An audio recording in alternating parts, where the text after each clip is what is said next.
Good morning students. किसी बच्ची ने एग्जाम्पल थर्ड पूछा था जो हमने भेजे थे उसमें से। तो एग्जाम्पल 3 देखें। आर स्क्वायर बराबर क्या दे रखा है। एग्जाम्पल 3 दिया है इसमें क्या, आर स्क्वायर बराबर ए स्क्वायर कॉस 2 थीटा। ठीक है, इससे घिरे क्षेत्रफल का जड़त्व आघूर्ण निकालना है कि क्षेत्रफल का जड़त्व आघूर्ण फर्स्ट इसके अक्ष के परितः। फर्स्ट किसके परितः निकालना है, इसके अक्ष के परितः। देखें ये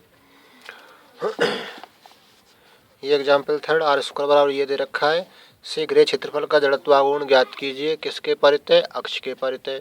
सेकंड क्या है, समतल में मूल बिंदु से गुजरने वाली तथा अक्ष के लंबत रेखा जो होगी उसके परितः हमें निकालना है। एक थर्ड और है इसमें। थर्ड में क्या कह रहा है, मूल बिंदु से होकर जाने वाली तथा क्षेत्रफल के समतल के लंबत रेखा के परितः। तीन प्रकार से हमें जड़त्वाघूर्ण निकालना है। ठीक है, तो हम पहले कर रहे हैं किसके परितः, अक्ष के परितः। ठीक है, पेज 1 है ये। लेक्चर है ये 48। अक्ष के परितः निकालना है। तो आर स्क्वायर बराबर ए स्क्वायर कॉस 2 थीटा है। तो हम पहले इसका चित्र बनाएंगे। हम चित्र कैसा बनेगा, इसका चित्र हमें पता नहीं है। अब तक हमारे पास में वृत्त थे, आयताकार कुछ भी था, गोलाकार था, गोला था, या फिर कोई चक्ति थी, दीर्घवृत्त था, उनके तो हमें चित्र पता थे, लेकिन इसका चित्र तो हमें पता ही नहीं। तो हमें पहले इसका चित्र बनाएंगे। पहले क्या बनाएंगे, इसका चित्र। ठीक है, तो आर स्क्वायर बराबर क्या है, ए स्क्वायर कॉस 2 थीटा। तो चित्र बनाने के लिए याद रख लें, चित्र तो बहुत बढ़िया है। नहीं याद रख पाते तो हम रफ में थोड़ी सी बना देते हैं इसे। ठीक है, ये क्या है, रफ। तो इसका चित्र कैसे आता है, पहले हम इसकी सममिति निकालते हैं। पहले क्या निकालते हैं हम, इसकी सममिति। इसमें थीटा की जगह माइनस थीटा रखते हैं, कोई प्रभाव पड़ेगा क्या, कोई प्रभाव नहीं पड़ेगा। कॉस पर माइनस चिन्ह का कोई प्रभाव नहीं पड़ता है। आर की जगह माइनस आर रखते हैं, कोई प्रभाव पड़ेगा क्या, नहीं पड़ेगा। स्क्वायर है, माइनस आर रख देंगे तो भी आर स्क्वायर ही रहेगा। ठीक है, तो इसमें दो प्रकार की सममिति है। थीटा की जगह minus theta, no change X अक्ष पर क्या है ये, सममित होने का मतलब क्या है, जैसा एक्स अक्ष के ऊपर है वैसा ही ग्राफ एक्स अक्ष के नीचे होगा। फिर आर की जगह माइनस आर रख दें। आर की जगह क्या रख दें, माइनस आर, नो चेंज, कोई चेंज नहीं है इसमें।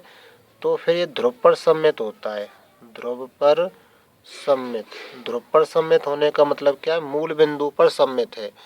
ध्रुव पर सममित होने का मतलब क्या है, मूल बिंदु पर सममित, जिसका तात्पर्य क्या है, आमने सामने के चतुर्थांशों में एक जैसा ग्राफ होगा। आमने सामने के चतुर्थांशों में एक जैसा ग्राफ होगा। तो फिर हम इसके निकालते हैं कुछ बिंदु। फिर क्या निकालते हैं ग्राफ बनाने के लिए, ये सब का हमारा रफ का है, वहाँ तो हम चित्र डायरेक्ट ही लिखेंगे एग्जाम में। फिर हम इसके कुछ बिंदु निकालते हैं। बिंदु निकालने के लिए हम पहले थीटा की जगह 0 लिख दें। थीटा की जगह 0 लिख देंगे तो कॉस 0 हो जाएगा। कॉस 0 का मान 1 होता है, तो आर की वैल्यू ए मिल जाएगी। आर की वैल्यू क्या मिल जाएगी, ए। ठीक है, ये 1 हो जाएगा। 1 का गुणा इसमें करेंगे तो आर स्क्वायर बराबर ए स्क्वायर मिलेगा, तो आर की वैल्यू ए हो जाएगी। फिर थीटा की जगह कुछ और रख दो। थीटा की जगह हम मान लो क्या रख दें, 30 रख देते हैं। तो 30 दूनी 60, कॉस 60 का मान क्या होता है, 1/2। तो आर की वैल्यू मिल जाएगी a/√2। फिर कुछ और रख देते हैं, 45 रख देते हैं। तो 45 दूनी 90 हो जाएंगे।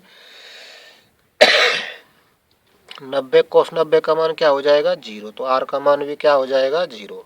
ठीक है, तो इनसे हम ग्राफ कैसे बनाएंगे, इस टाइप से। ये हमारा थीटा बराबर 0 वाली रेखा है। जिस पर कितनी दूरी काटनी, थीटा बराबर 0 पर कितनी दूरी लेनी है, ए दूरी मान लो यहाँ पर है। फिर थीटा बराबर 30 वाली रेखा है, ये थीटा बराबर कौन सी रेखा है, 30 वाली रेखा है। इस पर कितनी दूरी लेनी है, ए से कम, ए में भाग लग रहा है, ए बटे √2 है, ए से कम है, ए से कम मान लो यहाँ पर हो गई, ये यहाँ तक दूरी ए है, यहाँ तक दूरी ए से कुछ कम है। फिर 45 अंश वाली रेखा, थीटा बराबर कौन सी रेखा, 45 अंश वाली रेखा। इस पर आर का मान 0 है, तो ये बिंदु हो गया, 0 का मतलब मूल बिंदु ही हो जाएगा। तो हमारा ग्राफ है कैसा हो गया, जहाँ से ये चलेगा इस टाइप से यहाँ पहुँचेगा इस बिंदु पर, फिर इस बिंदु पर पहुँचना है, और 45 से पहले क्या हो जाएगा, ये 0।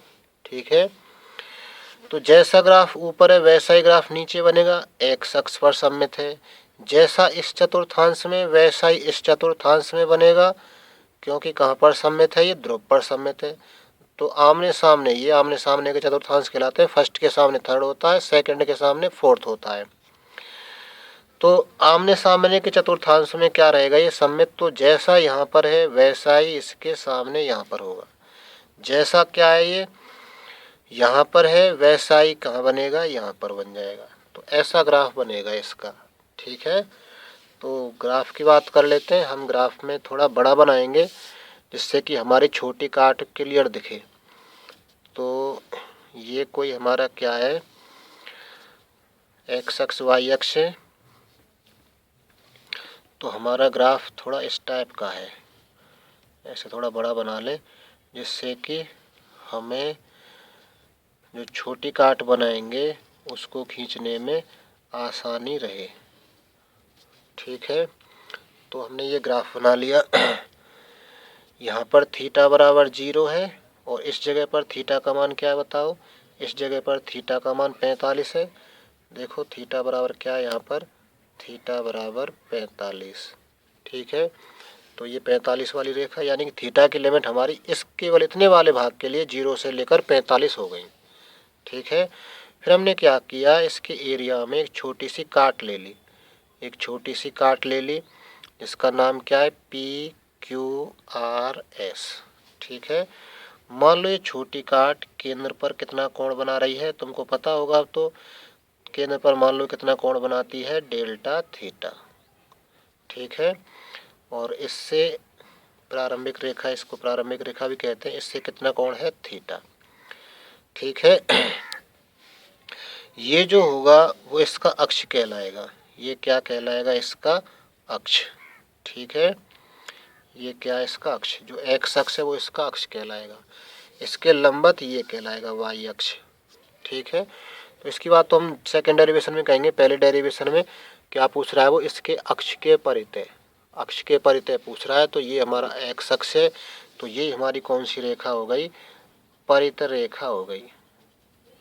तो हमें छोटी काट की इस परितः रेखा से दूरी चाहिए, इससे दूरी ये हो जाएगी लंबवत।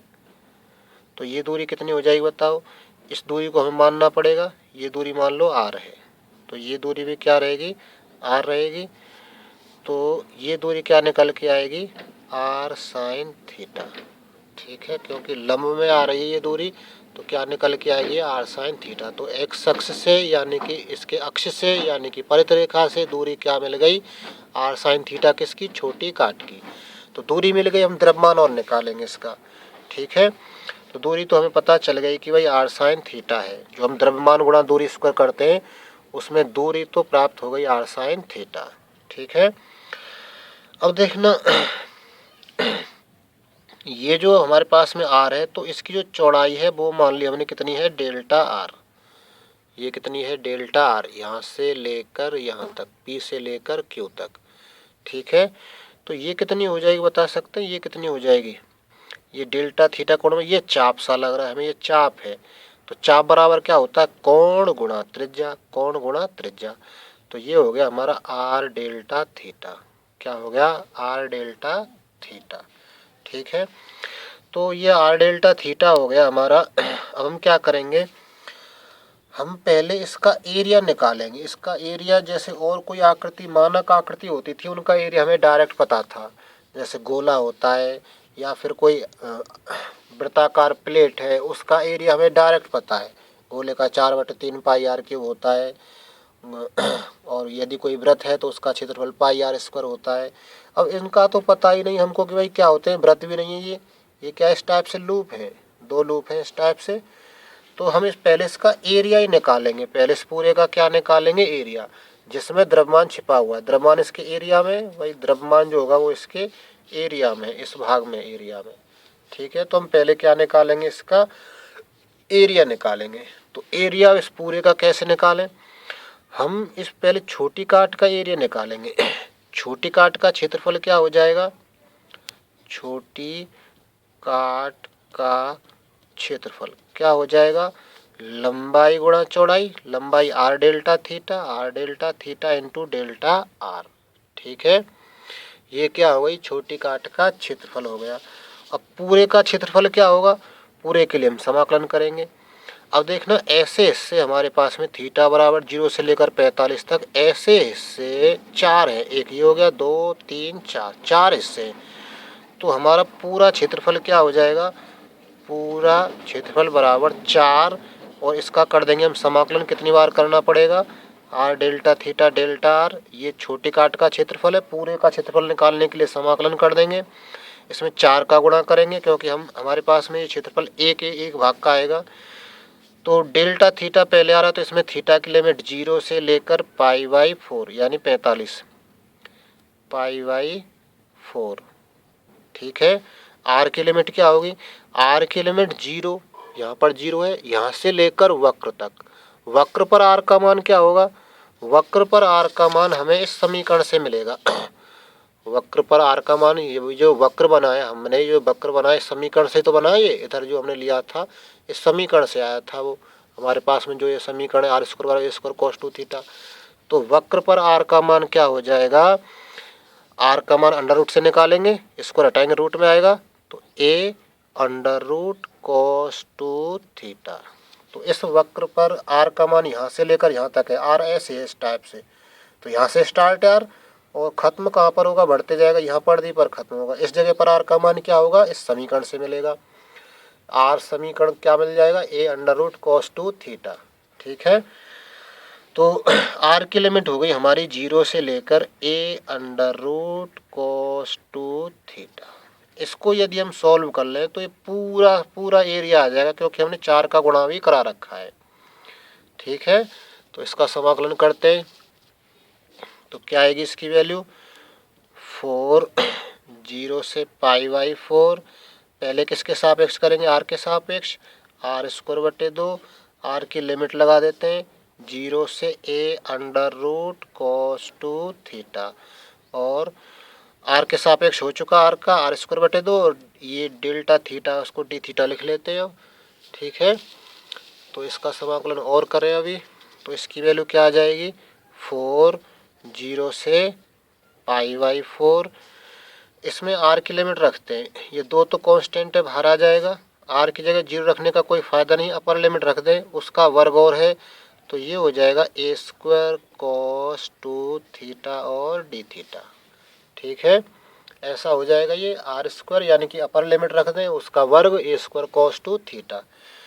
तो इसमें ए स्क्वायर कॉन्स्टेंट बाहर आ जाएगा, 2 से कट जाएगा, कितना रह जाएगा, 2 0 से π/4 और कॉस 2 थीटा डी थीटा। इसका समाकलन कर देते हैं, 2 कॉस 2 थीटा का समाकलन क्या होगा, माइनस के साइन 2 थीटा अपॉन 2, और लिमिट कितनी, 0 से π/4। ठीक है, लिमिट क्या हो जाएगी, कॉस का समाकलन प्लस में ही होता है। ठीक है, लिमिट हो जाएगी 0 से π/4। अब इसमें लोअर लिमिट 0 रखने का तो कोई फ़ायदा है नहीं, 2 से 2 कट जाएगा, तो इसकी वैल्यू क्या रह जाएगी, इसकी वैल्यू क्या रह जाएगी, एक ए स्क्वायर और रह गया हमारा, ये ए स्क्वायर कहाँ जाएगा, आगे आ जाएगा, कॉस 2 थीटा रह जाएगा, ये ए स्क्वायर कहाँ जाएगा, आगे आ जाएगा, ये वाला ए स्क्वायर, 2 से 2 कट गया, तो ए स्क्वायर, यहाँ π/4 रखो, π/4 रखेंगे तो π/2 नहीं रह जाएगा, यहाँ पर थीटा की जगह π/4 रखेंगे तो 2 से कट जाएगा 4, तो π/2 रह जाएगा, और 0 रखने का कोई फ़ायदा है नहीं। और साइन π/2 की वैल्यू क्या होती है, 1 होती है, तो जो हमारा एरिया निकल के आया वो कितना निकल के आया, ए स्क्वायर। ठीक है, हमारे पास में जो ये इसको हम द्विपाशी कहते हैं, दो पास होते हैं इसमें, द्विपाशी कहते हैं। इसका एरिया क्या निकल के आया, ए स्क्वायर। ठीक है, एरिया निकालना बहुत आसान है। अब हम बात करते हैं इसके द्रव्यमान की। पहले हम छोटी काट का द्रव्यमान निकालेंगे। ठीक है, दूरी तो पता है हमें आर साइन थीटा, अब इसका द्रव्यमान निकालते हैं। तो चूंकि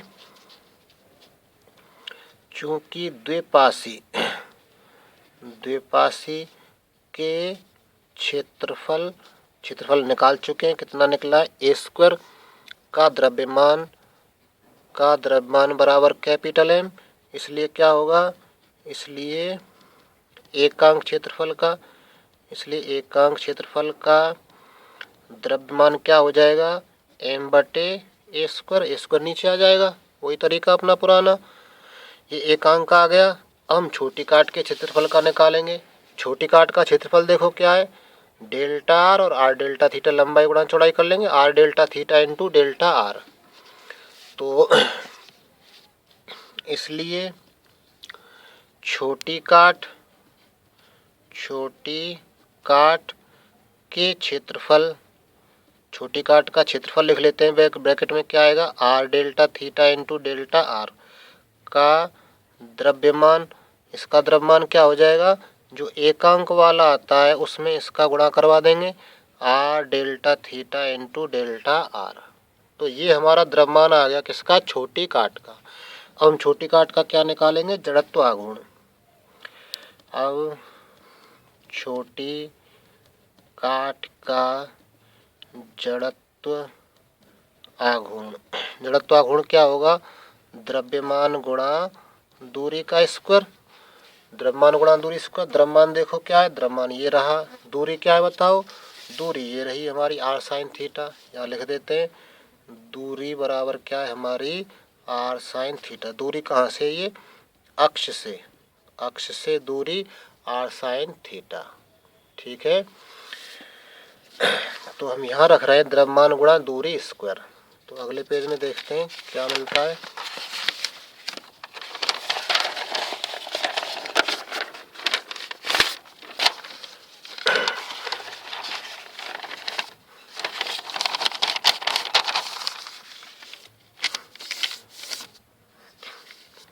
तो क्या आ जाएगा बताओ, इसलिए छोटी काट का जड़त्व आघूर्ण बराबर द्रव्यमान क्या निकला था, एम बटे ए square into r delta theta into delta r. दूरी क्या है, दूरी है आर साइन थीटा और इसका क्या, स्क्वायर। ठीक है, आर साइन थीटा का स्क्वायर। तो ये तो छोटी काट का जड़त्व आघूर्ण है। ये जड़त्व आघूर्ण आया तो सही, लेकिन किसका आया, छोटी काट का। हमें तो पूरे द्विपाशी का चाहिए, इसलिए पूरे द्विपाशी का जड़त्व आघूर्ण बराबर, इसका समाकलन किया जाएगा छोटी काट वाले का कितनी बार, 2 बार।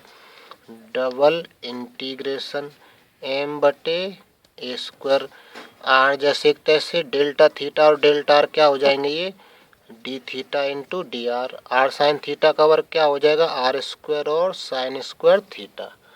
ठीक है, इसमें जो डेल्टा थीटा डेल्टा आर है उसको हम डी थीटा डी आर में चेंज करते हैं जब समाकलन करते हैं। तो यहाँ पे अब डी थीटा की लिमिट तुम्हें पता है, थीटा की लिमिट क्या है, 0 से π/4। आर की लिमिट बताओ क्या है, 0 से a under root cos 2 theta. जो उस एरिया में थी वही लिमिट इसमें काम करेंगे। फिर इसका हमें क्या करना पड़ेगा, 4 गुना करना पड़ेगा, क्योंकि ये जो हमारे पास में जड़त्व आघूर्ण आएगा वो एक हिस्से का आएगा, हमारे पास ऐसे 4 हिस्से हैं। ठीक है, तो m बटे ए स्क्वायर और 4 बाहर आ जाएंगे, कांस्टेंट है। तो इसकी वैल्यू हो जाएगी, हम पहले किसके सापेक्ष समाकलन कर दें, आर के सापेक्ष, आर क्यूब का होगा तो 4m बटे ए स्क्वायर तो बाहर आ गया, 0 से π/4 साइन स्क्वायर थीटा, फिलहाल जैसे कि तैसे। इस आर क्यूब का कर रहे हैं, आर क्यूब हो गया ना, ये आर क्यूब का कर रहे हैं, एक लाइन बचा रहे हैं, नहीं तो पहले हम आर क्यूब लिखते फिर समाकलन करते, हम डायरेक्ट ही लिख कर रहे हैं समाकलन यहाँ पर। आर क्यूब का समाकलन आर की पावर 4/4 और लिमिट कितनी आर की, 0 से a under root cos 2 theta, ठीक है। और कितना डी थीटा। अब इसमें हम लिमिट रख देते हैं, ये 4 में है, इस 4 को काट देगा तो क्या हो जाएगा, ये m/a² और क्या आएगा 0 से π/4 साइन स्क्वायर थीटा। इसकी जगह लिमिट रख रहे हैं तो a की पावर 4 हो जाएगी और cos स्क्वायर 2 थीटा हो जाएगा, अंडर रूट है नहीं, और अंडर रूट की घात 4 करेंगे तो cos स्क्वायर 2 थीटा हो जाएगा ये, और डी थीटा। अब इसमें a की पावर 4 कांस्टेंट है, बाहर आ जाएगा तो ये तो आ गया बाहर, क्या आ गया m a की पावर 4/a² तो आ गया बाहर, ठीक है।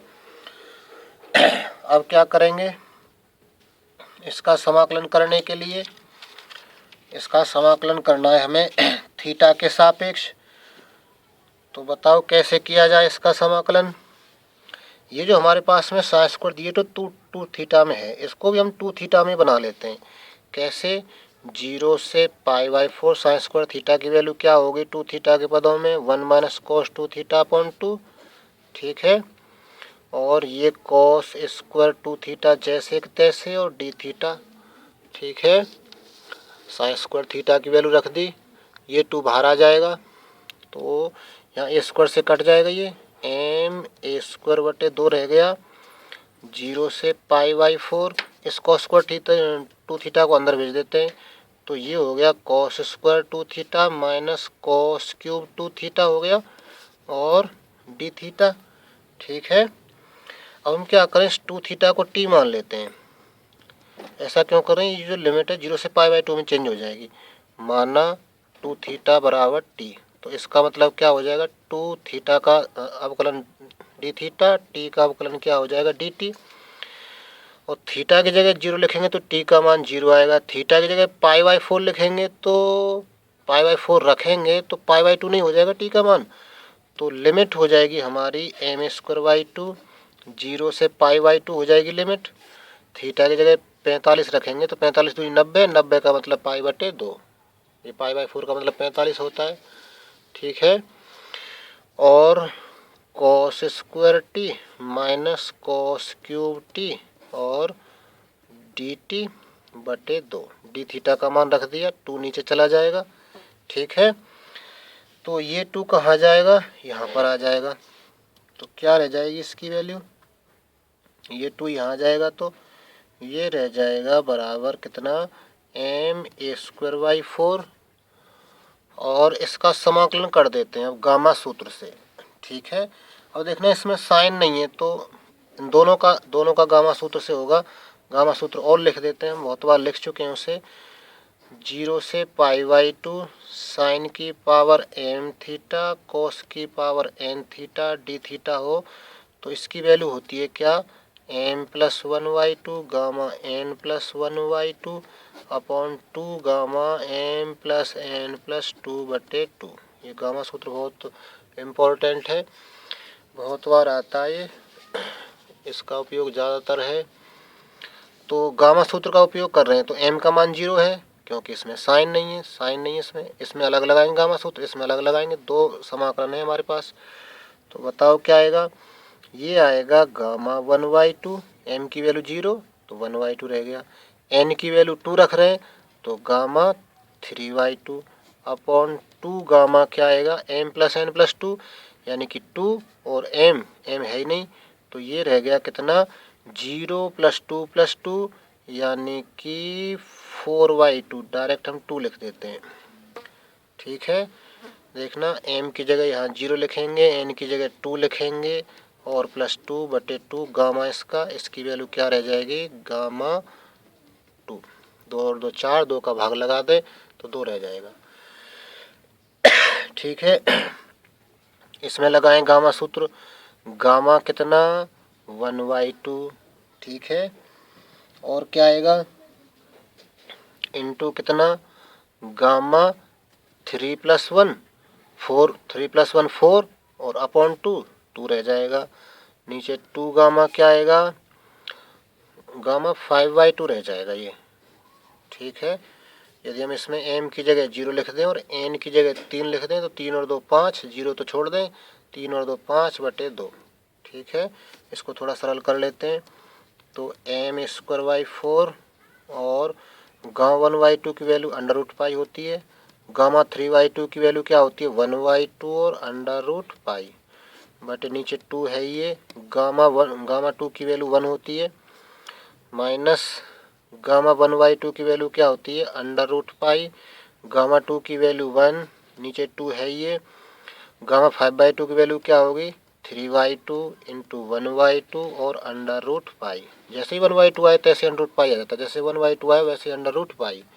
ठीक है, इसको हमने पहले बता दिया था वीडियो में किस टाइप से वैल्यू निकलती है। तो क्या होगा, ये 2 नीचे आ जाएगा, इस 2 से ये 2 कट जाएगा, फिर ये 2 ऊपर चला जाएगा। तो देखते हैं वैल्यू क्या रह जाएगी, इसकी वैल्यू रह जाएगी ma²/4, ये रह जाएगा π/4। क्या रह जाएगा ये, π/4 माइनस ये 2 कट जाएगा, √π से √π कट जाएगा, एक 2 पर चला जाएगा, ये रह जाएगा यहाँ पर 2/3। ठीक है, ऐसा रह जाएगा। इसको हम थोड़ा सरल करें, इसमें से 4 कॉमन ले लो तो 4 कॉमन, या तो यहीं छोड़ दो आंसर, कोई दिक्कत नहीं, यहाँ छोड़ सकते हैं हम, या फिर इसमें से 4 कॉमन ले लो जैसे बुक में ले रखा है। तो ma²/16 4 कॉमन लेंगे तो ये 16 हो जाएगा, 4 कॉमन लेंगे तो यहाँ पाई रह जाएगा, 4 कॉमन लेंगे तो ये 8 नहीं हो जाएगा, यहाँ कॉमन तो है नहीं तो 4 का गुणा इसमें हो जाएगा, तो ये रह जाएगा -8/3। यही क्या हो जाएगा, यहाँ छोड़ दो, यहाँ छोड़ दो, कहीं भी छोड़ सकते हैं। ठीक है, तो इस टाइप से हमें ये करना है। इसका सेकंड और थर्ड देखना करके हो जाए तो, नहीं तो उनको भी हम करवा देंगे।